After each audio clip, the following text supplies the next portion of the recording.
चलिए, सबसे पहले हम बात करेंगे फर्स्ट लॉ की, जिसका नाम ही है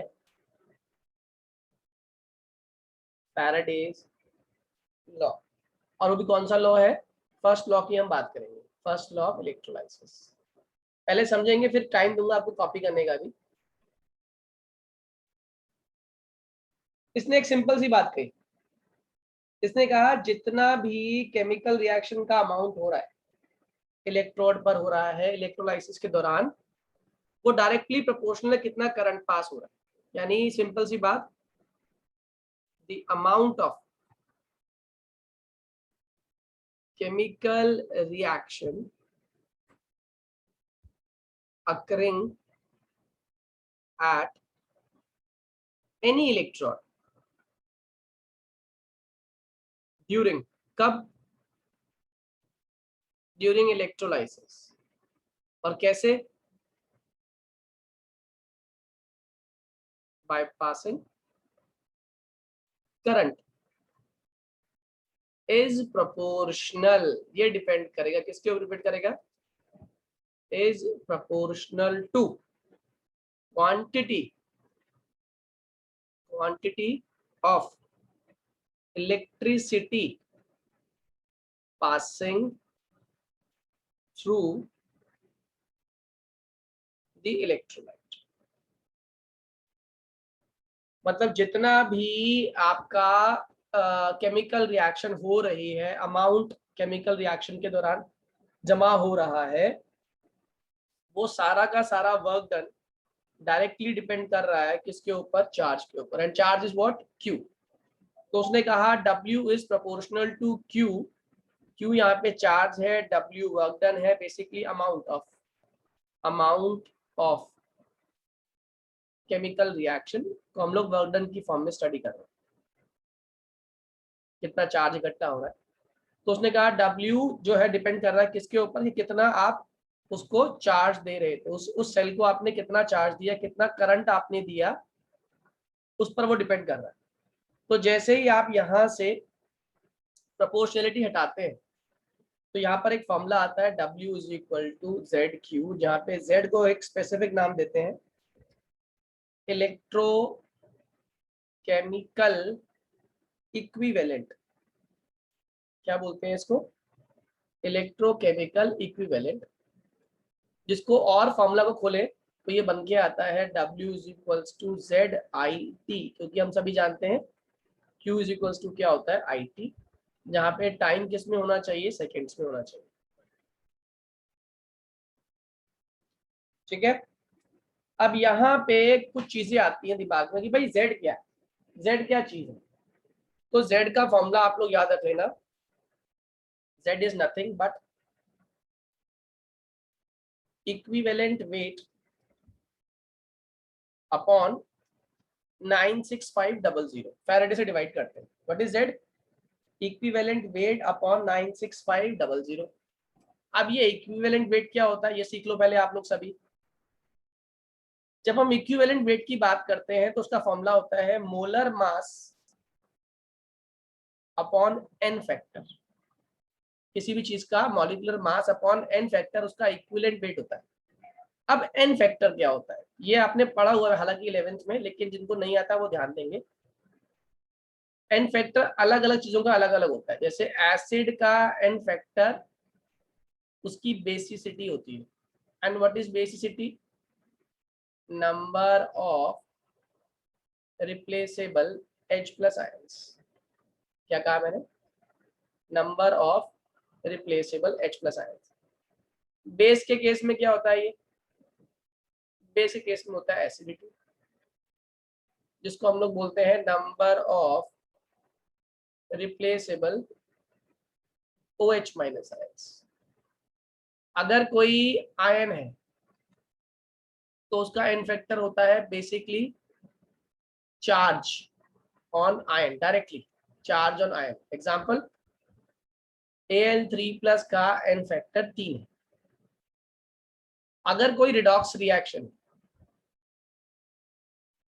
तो उसका n factor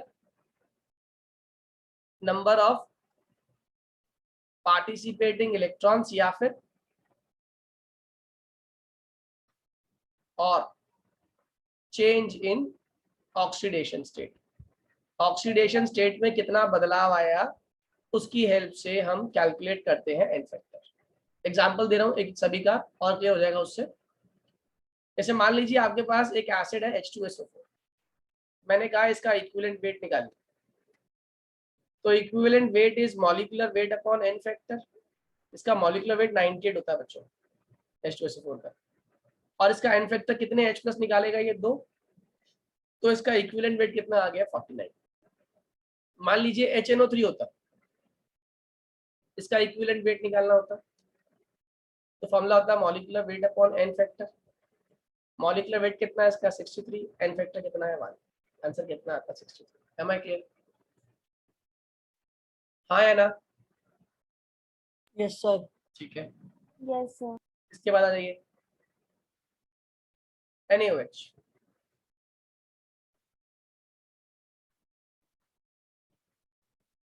molecular weight upon N factor कितना है? मॉलिक्यूलर वेट NaOH का 40, एन फैक्टर कितना है 1, 40 आंसर आ गया। ओके, अगर मैं कहता निकालो NgOH का होल ट्वाइस, तो Mg का 24 होता है मास, O का होता है 16, 17, 34, तो ये हो गया हमारा कितना 34 + 24 58। तो बताइए कितना हो गया इसका molecular weight upon N factor, that is 58/2, it would be equal to 29। मेरी बात समझ आ गई?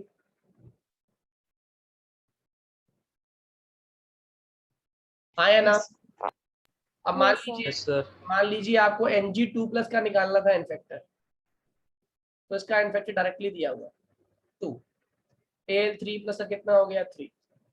अब जो रिडॉक्स की बात कर रहा था उसकी बात सुनिए, यहाँ MnO4- है, यहाँ से Mn2+ बनता वो दिख रहा है, इसका एन फैक्टर निकालना है, तो एन फैक्टर इसका ऑक्सीडेशन स्टेट निकालना पड़ेगा पहले। Mn का ऑक्सीडेशन रेट कैसे निकालोगे, इसको x मान लेंगे, 4 × -2 = -1, x कितना शो कर रहा है +7, और यहाँ कितना है +2, ये +7, ये +2, दोनों कितना डिफरेंस है 5 डिफरेंस है, तो एन फैक्टर कितना हो गया इसका? मेरी बात समझ आ रही है? हाँ या ना? Yes sir. Yes sir. तो इक्विवेलेंट वेट की हेल्प से हम इस तरीके से क्वेश्चन सॉल्व करेंगे। मैं आपको इसका एक मेथड और कराऊंगा, सिंपल यूनिटरी मैथमेटिक्स से कैसे करेंगे क्वेश्चन। दो तरीके से मैं आपको क्वेश्चन कराऊंगा, आप लोग समझिएगा उसको। पहले इसका सेकंड लॉ भी पढ़ लेते हैं एक बार। Second law,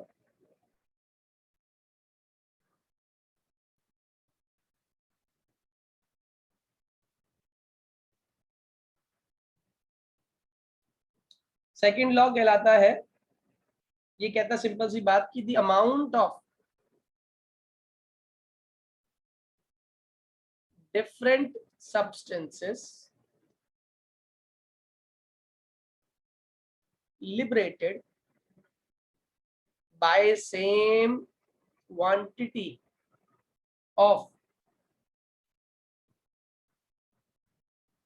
electricity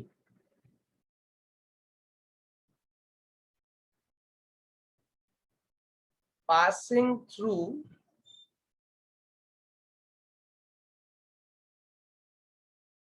electrolytic solution are proportional, ये डिपेंड करते हैं to their chemical equivalent। क्या कहना चाह रहा है मैं क्लियर करता हूं आपको। उसने कहा आपने कई सारे सेल्स को सीरीज में लगा दिया,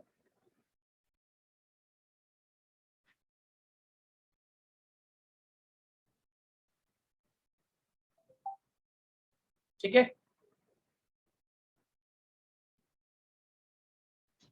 अब उसने कहा मान लो इसमें सॉल्यूशन में A प्रेजेंट है, इसमें B है, इसमें C है, तो उसने एक सिंपल सी बात कही कि अगर मुझे इसके अंदर इलेक्ट्रोलाइटिक सॉल्यूशन में अमाउंट निकालना है, तो अमाउंट बेसिकली डिपेंड करेगा WA upon equivalent weight of A is equals to WB that is weight of B upon equivalent weight of B equals to WC upon equivalent weight of C, यानी कि जितना जितना wait इकट्ठा होता जाएगा वो basically उसके वेट और इक्विवेलेंट के रेशियो के लगातार बराबर होता जाएगा। मेरी बात समझ आ रही है?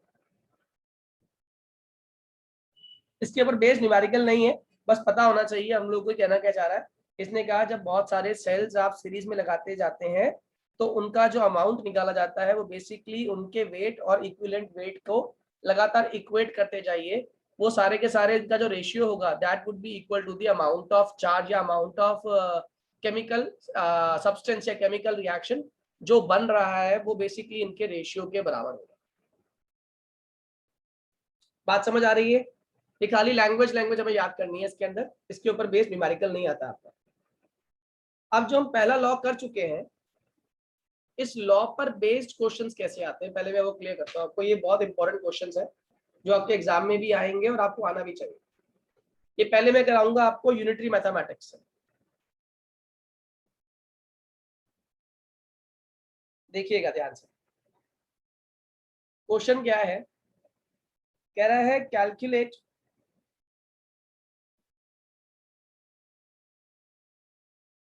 द टाइम, या कैलकुलेट टाइम नहीं, पहले आपको मास निकालना सिखाता हूँ, टाइम बाद में निकलवाएंगे, पहले आप मास निकालिए।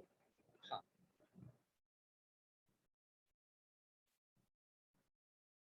आप करिए how much electricity in terms of Faraday is required to produce 20 gram of calcium from molten CaCl2। कह रहा है कितना इलेक्ट्रिसिटी चाहिए और निकालना किसमें है आपको ये फैराडे में निकालना है, जो कि 20 ग्राम कैल्शियम को ऑब्टेन करने के लिए कैल्शियम क्लोराइड से कितना आपको इलेक्ट्रिसिटी देना पड़ेगा, ये आपको कैलकुलेट करना है। क्वेश्चन बहुत आसान है, इसमें अगर आप एक छोटा सा दिमाग लगा पाए कि छोटी सी चीज इसमें होनी है। आप मुझे बताओ कैल्शियम क्लोराइड में 1 मोल कैल्शियम क्लोराइड में, चलिए समझाता हूँ आपको। 1 मोल कैल्शियम क्लोराइड बेसिकली टूटने पे क्या दे रहा है आपको?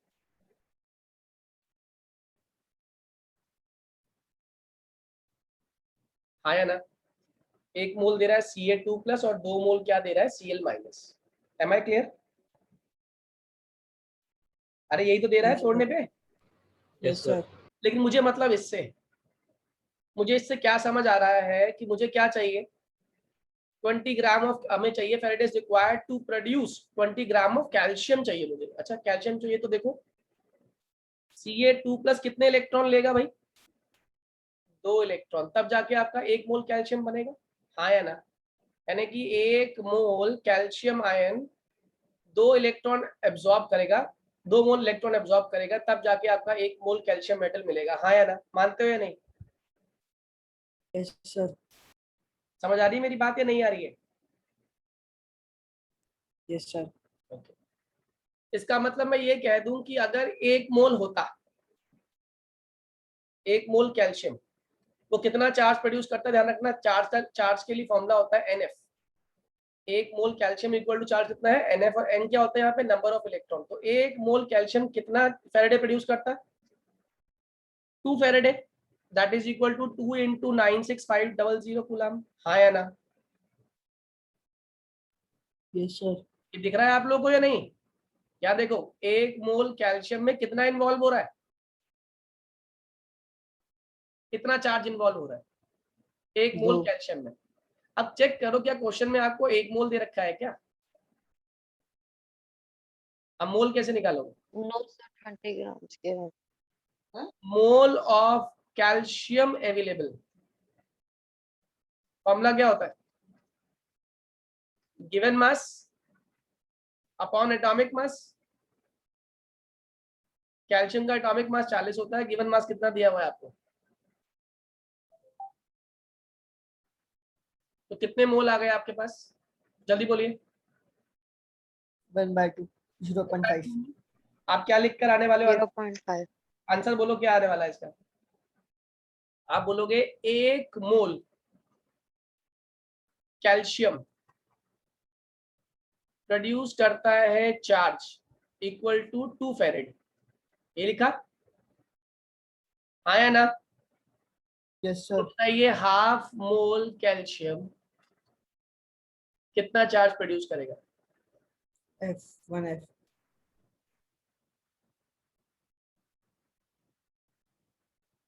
कितने लोगों को पूरी बात समझ आ गई होगी? जल्दी बोलिए। होगी सर। ये क्वेश्चन वैसे ओरली भी हो जाता, आप ये ओरल देख के भी कर सकते सिंपली कि क्या हो रहा है इस पूरी कहानी के अंदर, आप तुरंत देख के भी कर सकते थे, लेकिन मेथड समझना जरूरी है। एक बार देख लीजिए, एक बार मेथड इसका फिर से एक बार क्वेश्चन देख लीजिए। कह रहा है कितना इलेक्ट्रिसिटी चाहिए होगा फैराडे में जो कि 20 ग्राम ऑफ कैल्शियम प्रोड्यूस कर सके कैल्शियम क्लोराइड से। सही है?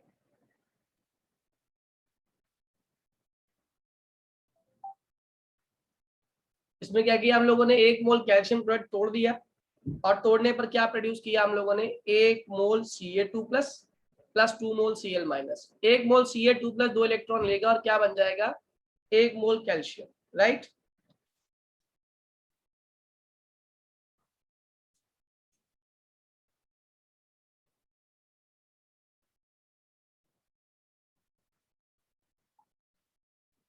ठीक, तो यानी कि 1 मोल कैल्शियम में कितने मोल्स कितने इलेक्ट्रॉन बाहर जा रहे हैं, n into F. What is n? n is number of electron, f is Faraday constant. f की वैल्यू कितनी होती है, 96500। यानी कि अगर 1 मोल होता कैल्शियम तो कुछ करने की जरूरत ही नहीं थी, सिंपली क्या करते हैं हम 2 इंटू 96500 लिख देते हैं। लेकिन उसने कहा कि आपके पास 1 मोल नहीं है, आपके पास तो मोल्स निकालने पड़ेंगे आपको। और मोल्स कैसे निकाले आपने, आपने गिवन मास को एटॉमिक मास से डिवाइड किया तो आपका क्या निकल के आ गया, हाफ मोल। हाफ को मल्टीप्लाई किया आपने, आंसर। मेरी बात समझ आ रही है, हाँ या ना? Yes, sir. ओके, अब आगे की बात सुनिएगा। नेक्स्ट बोलू, क्वेश्चन करोगे? Yes sir.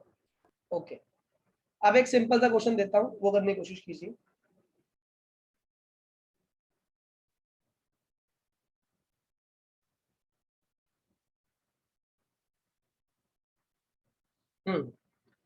कह रहा है an aqueous solution of copper sulfate, an aqueous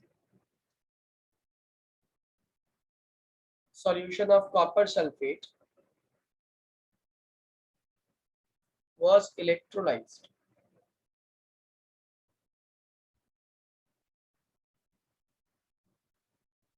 between platinum electrodes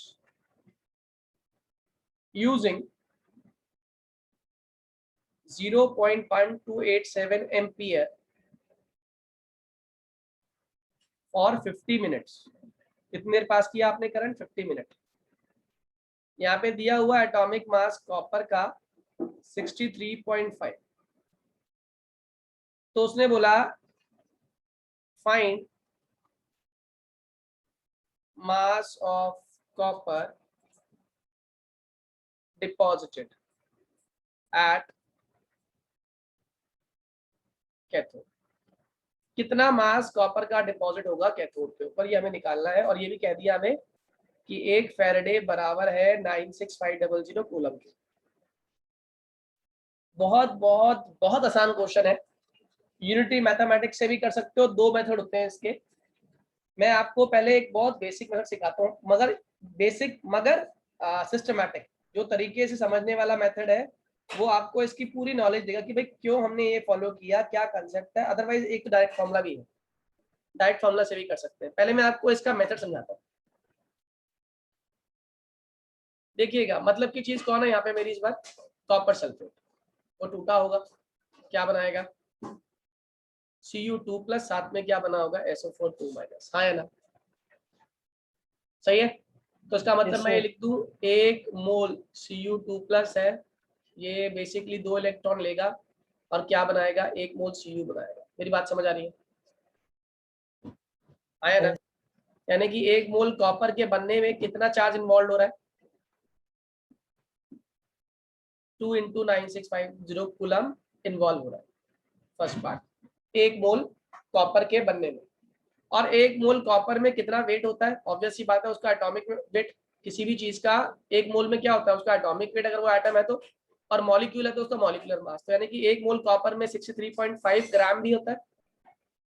तो क्या मैं ये कह सकता हूँ कि 1 कूलम यानी कि 2 × 9650 कूलम कितना वेट प्रोड्यूस करता है? 63.5 ग्राम कॉपर प्रोड्यूस करता है। कितने लोगों को बात समझ आ गई? अरे कंपेयर किया मैंने, कुछ भी नहीं किया, दोनों इक्वेशन को कंपेयर कर दिया। ये देखो, यहाँ पर भी 1 मोल कॉपर है, यहाँ पर भी 1 मोल कॉपर है, दोनों को कंपेयर कर दिया आपस में। बताइए क्या बन के आया? 2 × 9650 कूलम, और ये कितना है? 63.5 ग्राम। इनको आपस में कंपेयर कर दिया। आप बताइए 1 कूलम में कितना ग्राम निकल के आ रहा है?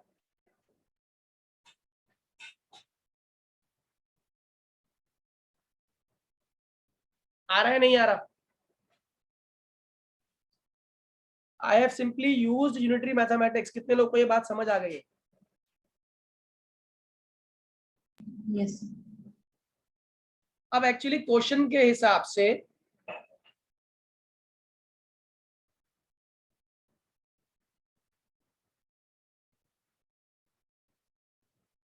क्वेश्चन के हिसाब से उसने क्या कह दिया आपको? उसने कहा इतना करंट दिया जा रहा है, इतना करंट, और कितनी देर के लिए? इतनी देर के लिए। तो उसमें कितना मास इकट्ठा होगा?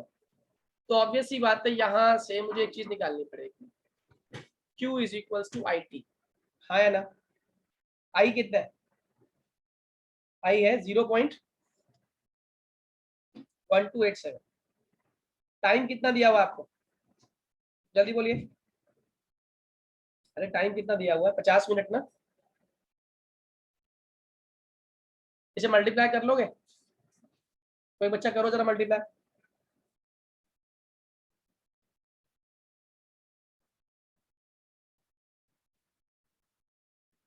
जीरो पॉइंट 3.8 something आएगा। 3.8 नहीं, 386। 386.1। 3.8 नहीं, मल्टीप्लाई कर ठीक से। 386.1 हमारा वैल्यू आ रही है। हाँ है ना? Yes, sir. मल्टीप्लाई करने पे Yes, sir. अब ये क्या आया? 386.1 कूलम। 1 कूलम में इतना मास, 1 कूलम में इतना मास प्रोड्यूस करता है ये। तो बताओ 386.1 coulomb produces copper equal to, answer बोल दो, 386.1 इंटू 63.5 अपॉन 2 × 9650 कूलम। कितने लोगों को पूरी बात समझ आ गई?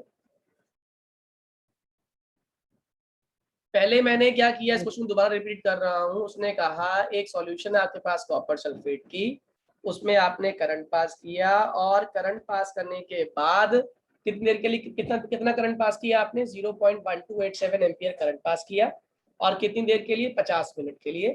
कॉपर का आपको मास दे दिया 63.5। तो आपने क्या नोटिस किया, और पूछा कितना कॉपर का मास डिपॉजिट होगा इतनी देर करंट पास करने पर। तो ऑब्वियस ही बात है, कॉपर सल्फेट है आपके पास, वो टूट गया। इसके अंदर टूट गया Cu2+ और SO4 2- में। अब उसने एक बात हमें कह दी कि भाई मुझे 1 मोल कॉपर चाहिए ना, मतलब 1 मोल कॉपर बनाने के लिए, प्योर मेटल लाने के लिए क्या करना पड़ेगा मुझे? 1 मोल Cu2+ 2 इलेक्ट्रॉन से कंबाइन करेगा और क्या बना लेगा? 1 मोल कॉपर बना लेगा। ठीक है, वही किया हम लोगों ने। अब 1 मोल कॉपर की जब हम बात करते हैं तो 1 मोल कॉपर में उसका एटॉमिक मास भी होता है, आपने लिख दिया। और 1 मोल कॉपर में चार्ज कितना आ रहा है? 2 × 9650। दोनों को कंपेयर कर दो। मान लो ये वाली इक्वेशन, कंपेयरिंग, यहाँ लिख दिया मैंने, कंपेयरिंग फर्स्ट एंड सेकंड, इसे कंपेयर कर दिया हमने। जैसे ही कंपेयर किया तो मोल गायब हो गया। क्या वैल्यू सामने आ गई कि 2 × 9650 कूलम कितना चार्ज, कितना मास प्रोड्यूस कर रहा है? 63.5 ग्राम ऑफ कॉपर प्रोड्यूस कर रहा है। तो 1 कूलम कितना कॉपर प्रोड्यूस करेगा? 63.5 अपॉन 2 × 9650। यहाँ तक सबको क्लियर है? आया ना? अगर एक कूलम में इतना है तो क्वेश्चन में कितना चार्ज दिया हुआ है? क्वेश्चन में चार्ज दिया हुआ है Q is equal to IT से चार्ज निकाल लो।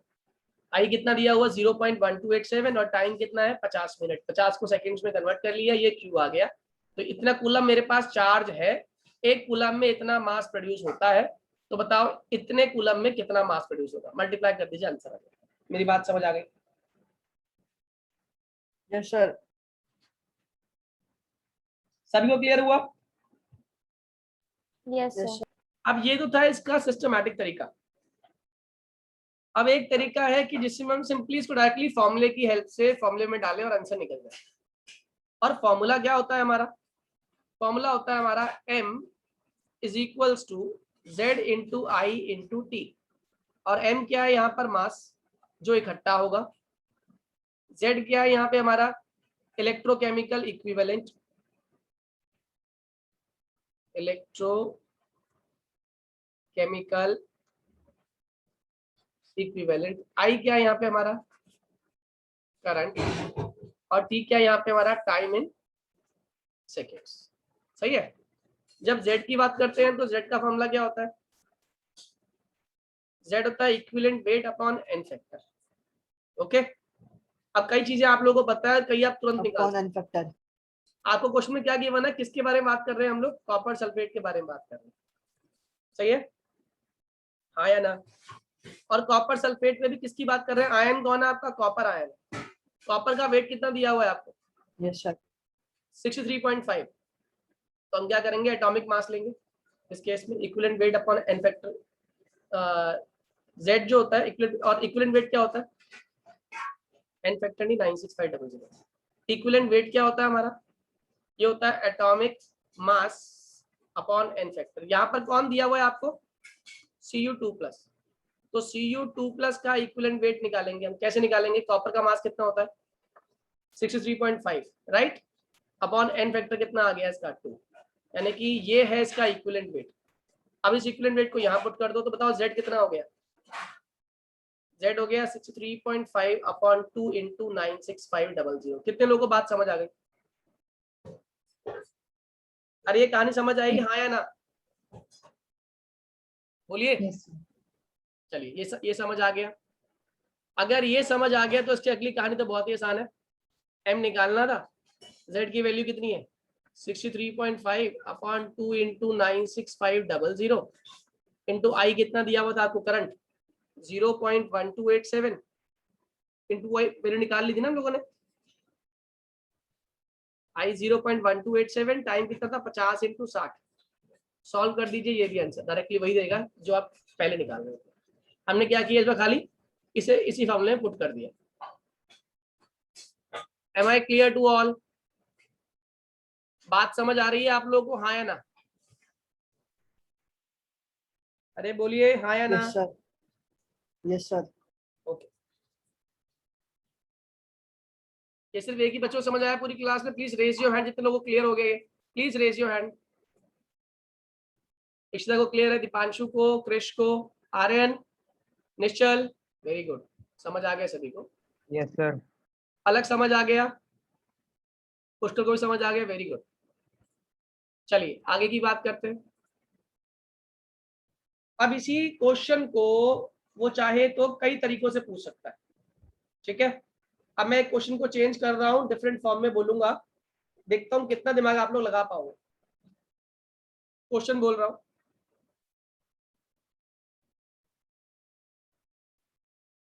Calculate mass of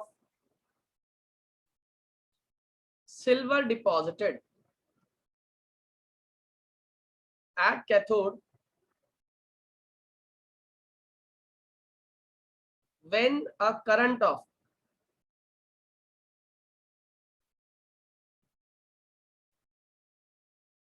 2 ampere was passed through a solution of AgNO3 for 15 minutes. Given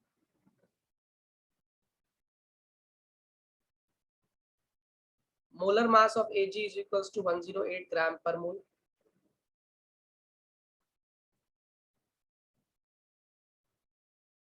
and 1 Faraday is equals to 96500 coulomb पर मोल। आपको समय दिया मैंने करने के लिए 2 मिनट। इस क्वेश्चन को करके मेरे को बोलो। ऐश्वर्या तुम बोलो क्या किया पहले, कौन सा डायरेक्ट फॉर्मूला लगाया? Yes, sir. बताओ। m is equals to ZIT, M. Yes, sir. क्या लगाया फॉर्मूला, जल्दी बोलो। इसमें m की वैल्यू निकालनी है।